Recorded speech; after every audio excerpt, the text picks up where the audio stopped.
Pretty fascinating trade just went down in Major League Baseball. Reportedly, the New York Mets are sending Brandon Nimmo to the Texas Rangers in exchange for Marcus Semien. It is rare to see two guys in their early to mid-30s, both of them in the middle of long-term nine-figure deals, get swapped for one another. But here we are. Nimmo has 5 years and $102.5 million left on his contract. Semien has 3 years and $72 million left on his. The Mets sent a little bit of cash to Texas to offset some of the difference.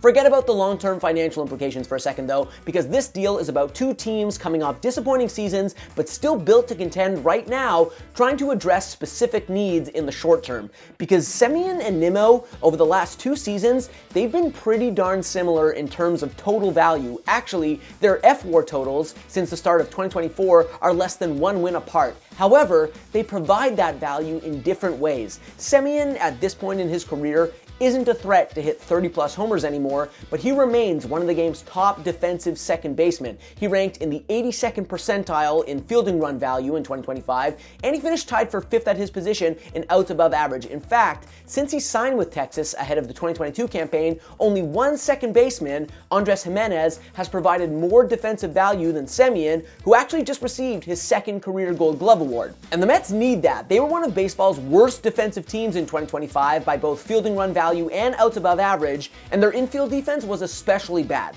So Semien will be an improvement there, and if he's the hitter he was for the final 4 months of the 2025 season rather than the first 2 months, you're looking at a very solid player, plus a little bit of cost savings. And even with Steve Cohen's money, it's always nice to have a little extra financial wiggle room if you're going after free agents like Kyle Tucker or trying to re-sign Pete Alonso. Anyway, as for the Rangers, they get a much-needed offensive upgrade in their outfield. Texas's outfielders combined for a .694 OPS in 2025. That was bottom 10 in the majors. Adolis Garcia just got non-tendered, in fact, because he was so bad this past season. Now, is Nimmo the on-base machine he used to be?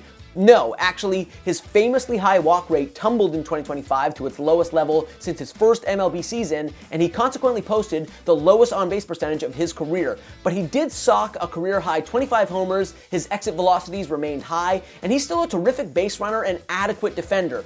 Bottom line, Nimmo is still one of the 10 best left fielders in baseball, and he instantly improves a lineup that finished bottom 10 in the majors in runs per game and was even worse against right-handed pitching. Ultimately, I like this change of scenery deal for both sides. What do you think?